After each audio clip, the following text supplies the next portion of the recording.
Welcome back to the Shacknews Awards. It's time to get cozy because we're talking about the best cozy game of the year 2024. I'm going to list the nominees and we're going to talk about them, then we're going to vote, and we're going to declare a winner. We're going to do it in rapid succession because we are running out of time for these deliberations. First nominee, Flock, Luma Island, Endless Ocean Luminous, Simpler Times, Little Kitty, Big City. And last but not least, thank goodness you're here. Ozzy, you played Flock, right? I sure did. What are your thoughts on Flock? Flock is a really simple game. It's about you're basically flying over a chain of islands. You're discovering weird species of bird-looking things, and you're trying to classify them. And after you classify them, you get them to fly alongside you. And there's no pressure to do any of it. You're just going at your own pace, and you're just enjoying the sights, enjoying the sounds, and just having fun with your fine feathered friends. So it's a really simple kind of game, and it's just something you do at your own leisure. This is the same No, it's the same publisher as Hohokum. That's right. Well, no, it's a Richard Hogg who did Hohokum, and it's Annapurna Interactive, and it's a really simple kind of game. It's got that Hohokum spirit of just chilling out and going at your own pace and doing your own thing. So I definitely love it. I love the bird calls. They all have different sorts of bird calls that you have to kind of match the tone to get them to fly alongside you. And it's a little trickier than it looks, but getting it is a lot of fun. And if you'd really like, you can play co-op. You can fly alongside your friends. Interesting. I like how they go with simple premises for their games, but they end up being like just really pleasant to play. How's the sound and music in this game, Ozzy? Absolutely lovely. And the sound, it doesn't work without the sound design. And they nail that aspect of it, and that makes it a really fun type of game. It's different, is what I'll say. But different is always good in this kind of game, and it's especially good in the indie game sphere. I think music and sound effects in a cozy game are super important because usually you're going to be in these games for a while, and if the soundtrack gets repetitive or annoying or in your face, like it can and especially because it's bird watching the game. Yeah, like bird watching the game is something where like it doesn't work without good sound design. Absolutely. I think a very, very solid nominee. Next up is Luma Island. Sam, you feel pretty strongly about this one. I do. I think Luma Island has all the hallmarks of the ideal cozy game. You're talking RPG, farming sim, mining, some sort of slight dungeoning and like puzzle navigation. You've got 4-player co-op. And what you're looking at here is something that gives vibes of Stardew Valley, as well as some like a little bit of Animal Crossing feeling to it there as well, because you've got town with people milling about that you're talking to.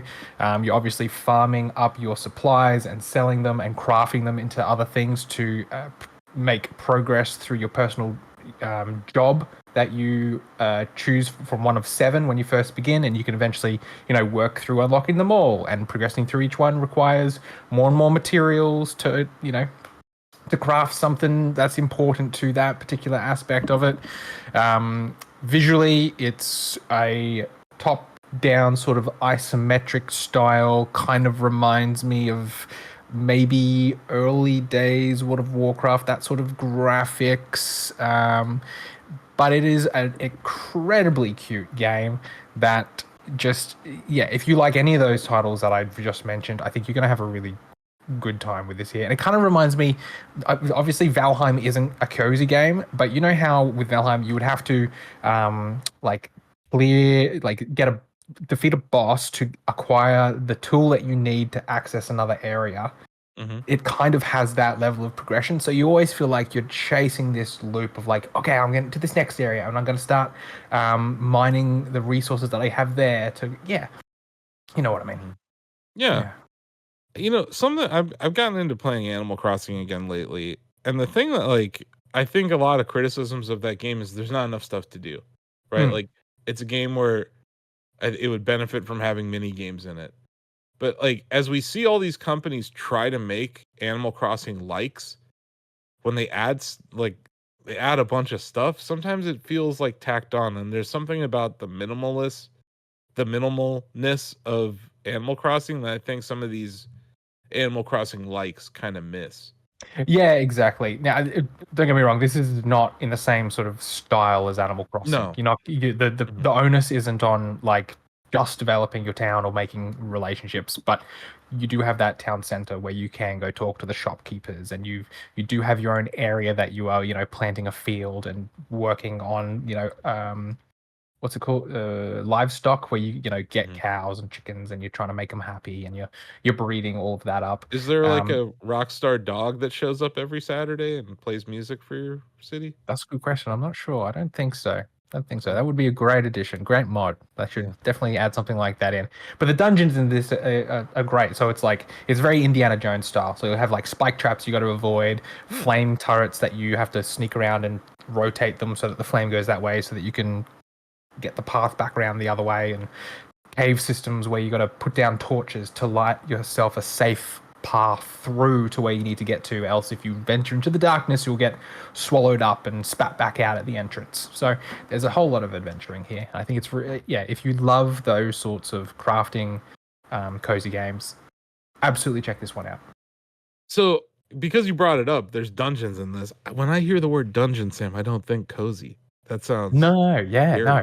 Is there a death condition? Can you die in this, or what happens? You can't. If you get hit by a spike, I think you'll take some damage. I think you've got like a couple of ticks before you get completely killed, and then you'll just start back at like the checkpoint. Yeah, and so you'll be able to go through. Yeah, and I mean by like dungeons, there, just like a small sort of room, where you'll have to navigate through some spikes. So it's got just a little bit of heightened, kind of like how some of these cozy games where there's like a little bit of combat just to keep you on your toes, just a little bit, just be like, oh, I'm gonna, and your main weapon's a whip. So I mean, going back to the Indiana Jones vibe. Yeah, very cool. So crack that whip. Interesting. Nice. I think it's a good nomination. And I think this might be the only category this game has been nominated. But Endless Ocean Luminous, Ozzy, I know you reviewed this for us here at Shacknews. This was like one of the more baffling Nintendo releases of the year, because they're like, Endless Ocean, everyone knows that one. And it's like, okay. I guess people know about it, but you know what? For the people that don't, what you do in Endless Ocean is you swim in the ocean, and sort of similar to Flock, you're looking for different species of undersea life, and you're classifying them and learning more about them. And there's like a story to it, but like there isn't a heavy focus on it. You're basically just exploring the world, learning more about the different fish species and all that stuff that you see down there, and it's an educational experience. And you can also do it with friends. You can get into servers with up to, I think it's like 8 different divers, and like you can do 8-player co-op and like look to increase the number of species you discover and just chill underneath the ocean. It is a very vibe heavy kind of game. Has anyone cross-referenced the descriptions of fish in this game with the owl from the museum and Animal Crossing's descriptions of fish? That would have been a good idea to do when this came out. Done really well for us. Because I'm instantly thinking like, I wonder how much overlap there is, because there's like Animal Crossing is kind of educational when you go to the museum, like to tell you like about every single species that you bring in there. Endless Ocean is good at that as well. I think there's even voiceover for some of it. But yes, it's a weird. Is Endless Ocean a game, Ozzy? I would say so. They gamify a lot of it. Okay. It's almost just like interactive educational thing. But you can say that about a lot of cozy games. Is like, is it a game? but there's just about anything can be a game. I go back to that day that I gave David an Animal Crossing key, and he's like, "What am I supposed to do in this? Like, what is this?" And I'm like, "I don't know, That's man." kind of the beauty of the emergence of cozy games is Yeah. that question almost doesn't matter anymore. Like you do what you want, and you It's make funny your 'cause, own like, fun out of it. even like early on, and even now in the post game for Animal Crossing, you go up to Tom Nook, and you can still ask him, "What am I supposed to do?" and he'll tell you something to do. But yeah, I think it's worth asking. But I wanted to ask it just to kind of hammer home like what this genre is about. Uh, and yeah, like they're all so chill that sometimes they're like, "Hey, there's not really a whole lot of gameplay there." It's like, yeah, that's kind of the point at times. Which leads me to simpler times, man. This is another one that's very that you can ask that question, what do you even do? And the idea is you're about to move out of your house. You're looking to pack up your room because you're going to leave. And as you look through your stuff, you unlock memories of your childhood because you've been in this home forever. And you start to unlock these memories, and the idea is just to kind of chill. It is a vibe kind of game. And a lot of that is reflected in the soundtrack. The soundtrack is like heavily like lo-fi beats, that sort of thing. And the idea is just to kind of let your anxieties kind of just float away as you drift away into your different childhood memories. And you take part in different activities as you go across the room. It's a very short experience. It's a very simple experience, but I think it perfectly fits into this category. And I love the soundtrack.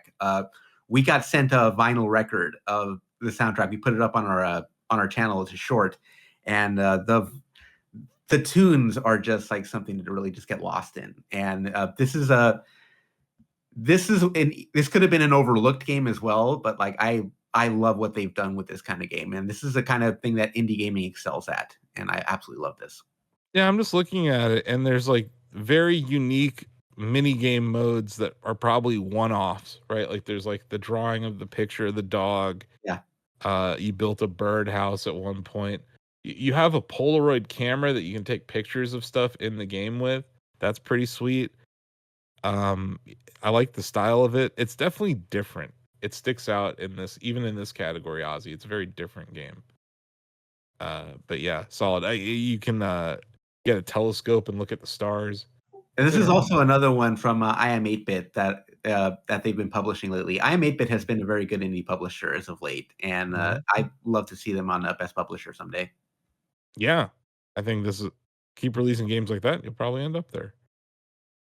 Now, this seems like a shoe-in for this category. Little Kitty, Big City. I believe we had a freelancer review this, if I'm right. We did, but this is wow, open world game where you're playing as a cat and you're just causing all kinds of cat mischief. Mm-hmm. And a big part of the joy of this is just trying to unlock all those achievements that are attached to it. And it's fun, man. It's just like there are goals, but like basically you're just messing around in the open world. Not unlike something like Untitled Goose Game, but I was like gonna say, like, a lot less malice. We're like, there's like a subgenre. Jerks. Yeah, there's like a subgenre of cozy games where you're just a jerk animal now. Like you're just like there was like that Pomeranian one from Japan that Bandai released, and now there's this, and like you can just like cause trouble as an animal, and it's adorable and fun. Untitled Goose Game is that, like, maybe the first. Like a big part of this is like you're trying to be cute. You're cute about it, and like you can put little hats on the cat and everything. Like it's fun. I like that kind of thing. Like we've seen Greg's cat just running roughshod in his office the entire Shacknews Awards, and what does she get at the end of it? On his lap, being pet. So like exactly. She doesn't want that though, so she pretends she does. Or she wants, but yeah, she's being a butt. That's what cats do. Their butts. Well, this is a game about a little cat being a butt in a big city, Greg. And yeah, it's adorable. This actually is a Greg Burke kind of game. It is. Although I think the next nominee is too. I do find it a little odd given some of the topics in Thank Goodness You're Here, but I think it's TJ. Is it fair to call this a cozy game? Thank goodness you're here. I mean, Yeah, the whole thing is feel good. There's no fail state in this game. It's just you going around and helping slapstick individuals find their way in this weird little world. It's kind of demented though, right? A It's little bit, weird yeah. to say that like a game where you go around slapping people is non-violent, but this is definitely a non-violent kind of game. And You're it's like slapping one of for the first justice. missions is like get the drunk guy to wake up. Like it's not like I don't know. It's not as family friendly, I would say, as some of the other games. Sure, but you're helping all these people. No Like, doubt. No doubt. every single person you show up to that has a problem is just like, thank goodness you're here. Mhm. Like That's straight true. up, that's not just a silly title. That's a tagline throughout the entire game. For sure. No, And yeah, I absolutely love like how heartwarming it gets at the end. Like there's a character that you run into that like goes into like he spirals out because of the size of his head. And like eventually like at the end of the game, not to kind of spoil it or anything, but like at the end of the game, like he comes to accept it and everybody comes around and like tells him how much they appreciate him. And then he even starts making jokes at the expense of his size of his head. He's like, oh, look, my head is all big. And then you see the Matt Berry Gardner goes, it really is fucking massive. And it's just it's great. God, that game just puts a smile on your face from like start to finish, and it's just so much fun. but that's really my point. funny. It's kind of crass, and It's very it British. just- yeah, It is. it sticks out in that sense. It's crass, but like not mean spirited. No, not at Yeah. all. It's just like there's just moments where you're like, oh, that's kind of edgy for like this otherwise very cartoony, cute game. You know what I mean? Like you see it. If you just look at a screenshot of it without listening to what's happening or knowing what's about to happen, you're like, oh, it looks like a cute cartoon game. But then you play it, you're like, oh, this is very weird. This is not in a bad way. Having previewed this before it came out, you don't understand what kind of game this is with small slices. You No. have to play the whole thing to kind of grasp what you're dealing with. Yeah, I agree with that. That's a tough vertical slice to explain to someone, no doubt. That's more there to show you like gameplay, graphics, but yeah, story, no. The very beginning of the game is hilarious too, by the way. I think like the intro that kind of explains the universe you're entering is great. And the musical number that it ends on is just it's a hoot. Nice. Let's vote. Gonna start with I'll start with you, Ozzy. All these are great. I love all of these so much. And in my advancing age, I've come to really love cozy games. I'm gonna go with Little Kitty Big City. Bill. I own 2 black cats. So this is not an option. It is Little Kitty, Big City. And Sadie literally is the cat from this game.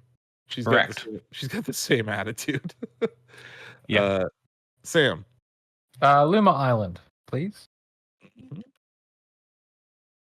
Steve. I think I'm gonna go with Simpler Times. It's definitely different, Steve. It kind of sticks out this year relative to the other Yeah, ones. it looked like something. Like that were to Not on Switch yet, though. That's a shame. David. Sam sold me on Luma Island. Donovan. Same, Luma Island. Danny. With Little Kitty, Big City. Mm-hmm.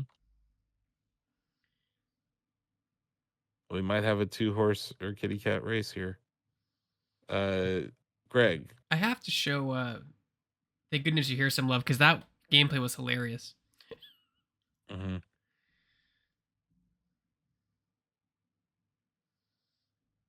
TJ.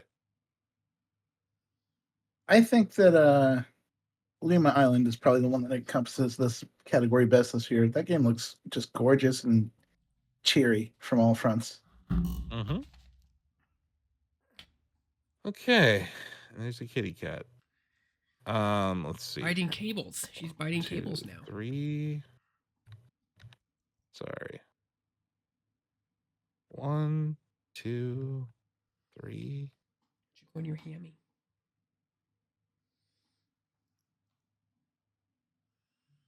Okay, so I have David, Donovan, TJ, and Sam voting for Luma Island, right? Correct. Steve, you voted for Simpler Times. Greg, you voted for Thank Goodness You're Here. And then I have 1, 2, 3 votes for Little Kitty Big City. Huh. I could cause a runoff here. I think I'm going to. I'm going to vote for Little Kitty Big City. And that's going to create a vote off, or a runoff vote between Steve and Greg. You need to revote. And you have to choose between Luma Island or Little Kitty Big City. I'll do Little Kitty Big City. As you hold a kitty cat. Steve. All right, well, Sam's gonna be happy. Luma Island. It's the vote again. Oh, here we are. So we have Oh man, this never gets old. we have no, not yet. We have a tie between Little Kitty, Big City, and Luma Island. And in the event of a tie, I, as the benevolent dictator of Shack News, get to make the decision. I am the Do it for decider. Sadie, Asif. Which Sadie? Yeah. So All the you- Sadies. you- There's multiple Sadies. You There can are more get Sadies on Shack Pets than any other pet name. in Luma Island, you get literal things called Lumas, and they are little creatures that follow you around and alert you where there's treasure. And you can get a cat and a dog version. A You dog. get a little like mushroom Isabel, person. Asif. I'm just Like throwing it out here, Isabel. Sam, but you're out of order. You can get a unicorn. You can get a worm that's got a balloon tied around it so it floats behind you. That's so a horse I'm of a just- different I'm cover. just I'll saying. change my I'm vote just- But you're changing your vote? to Luma Island. You are? Are you really? Sam sold me. Wow. Wait, No. what? Wow. Oh my goodness. No. Wait. Cut it from the record. I'm so confused. Did Greg not vote for Little Kitty Big City? Like I did, 2 but minutes then ago? then it was a draw, and then Sam was selling it, and I'm Yeah, like, but no, the minute it became a tie, you gave up all democracy. Oh, okay, all right. No, we're learning. Okay, There's no parliament here anymore. Got it. It's been dissolved. Okay. I am now the dictator of the Shacknews Awards. So okay, coming in here with a steel chair trying to change your vote, absolutely. it's not going to work. You're going to get thrown off the Hell in the Cell. Ask Mick Foley how that turns out. Yeah, I'm going to stick with my vote. And outside of Greg trying to change his... It's too late, Sam. I'm sorry. You're too I late. thought I had you. I thought I had you with the dogs that you could get following you around and helping you find I treasure. honestly don't think... And a little I don't snail on a skateboard. I don't know, man. It may sound dumb, but I don't think, and I know that Stardew probably has something similar, but I don't think dungeon mechanics in a cozy game are something I want. That's the main reason why I'm voting for Little Kitty Big City. That game's adorable. Anyway, there's no losers here. They're all great. You want a treat? Some of these games are kind of under people's radar. Like, I don't think everyone knows about Thank Goodness You're Here or Simpler Times or anything. So it's good that we have this category just to let people know, like, here's some awesome cozy games. But sorry, Sam, and any of the Luma Island fans out there, the Shacknews Best Cozy Game of the Year 2024 goes to Little Kitty Big City.